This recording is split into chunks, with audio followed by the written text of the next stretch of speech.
Stop it.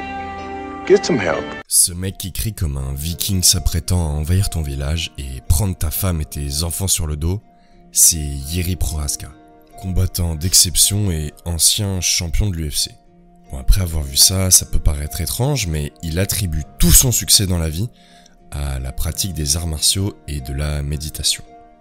L'étude de la voie guerrière noble, qu'il voit comme un chemin vers une plus grande conscience et maîtrise de soi. D'anciens bagarreurs de rue paumés à samouraï des temps modernes, je te propose qu'on s'aventure ensemble dans le parcours initiatique très inspirant de Jiří Denica Procházka. Originaire de République tchèque, il est l'archétype du jeune homme perdu. Il se bagarre presque quotidiennement et fréquente des gens peu recommandables. Errant, de son propre aveu sans aucun but, son monde commence à changer lorsqu'il commence le MMA. La concentration et la discipline qui règnent dans la salle l'inspirent. Rapidement, il y voit un moyen d'affronter ses peurs et de dominer ses pulsions. Une avenue pour se développer en tant qu'homme et s'exprimer honnêtement. Il se développe physiquement et après quelques années, a le niveau suffisant pour se tester lors de son premier combat professionnel. Malgré la victoire qu'il remporte, il se rend compte qu'une chose primordiale lui manque encore. Le contrôle de son esprit, de ses émotions.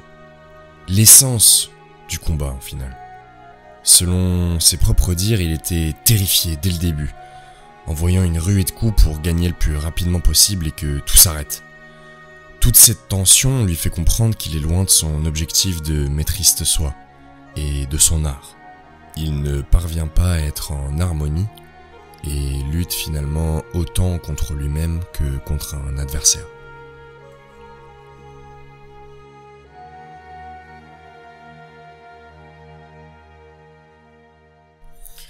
Avec l'expérience, Procházka commence à se sentir plus à l'aise dans la cage.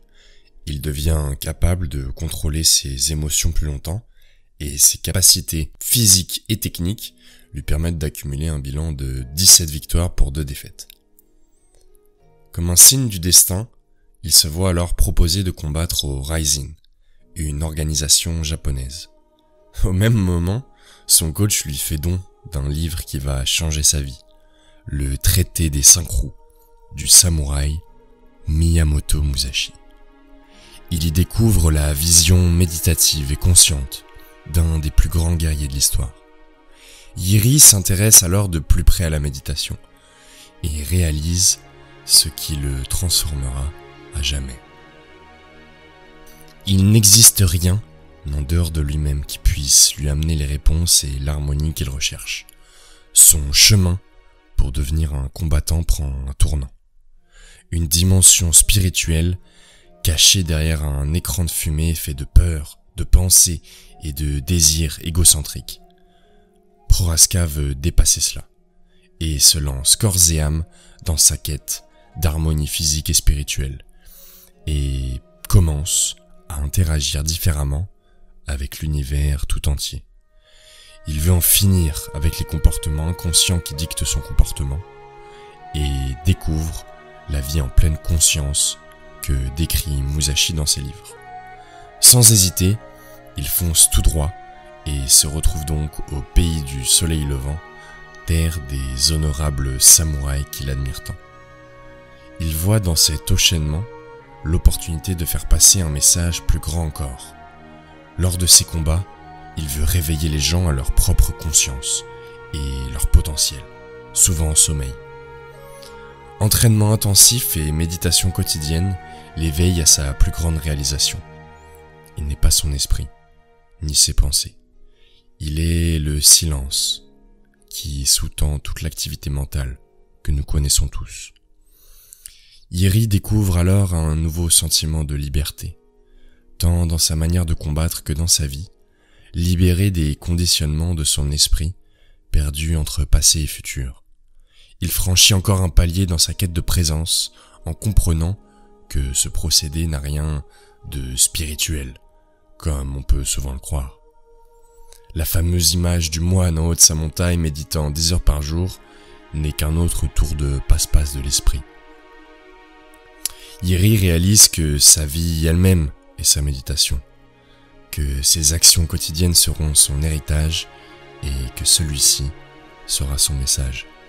Il veut devenir le meilleur combattant de MMA du monde pour mettre en avant cette philosophie et changer la conscience d'un monde de plus en plus déconnecté du soi et des autres, bien qu'en apparence plus connecté que jamais. Il veut maîtriser son esprit pour réaliser l'impensable et inspirer le monde. Et c'est ce qu'il réussit à faire et à transmettre. Il arrive à l'UFC et montre rapidement pourquoi il est là.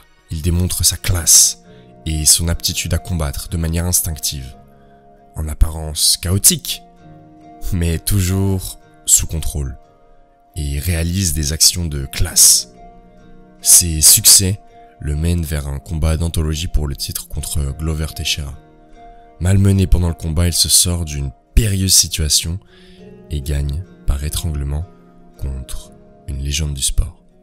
De bagarreur perdu à un modèle de discipline, Jiri Prochazka est devenu à force d'introspection et de pratique un samouraï moderne. Quelqu'un d'éclectique qui se force à élever sa conscience chaque jour. Un exemple à suivre pour ceux qui se sentent perdus sur le chemin parfois tortueux de l'existence.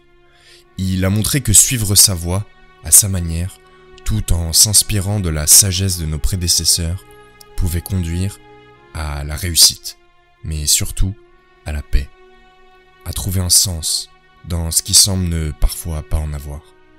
Victoire ou défaite, Prochazka est un champion, car il a conquis la seule chose digne de l'être, lui-même. Garde l'esprit ouvert, à bientôt, peace.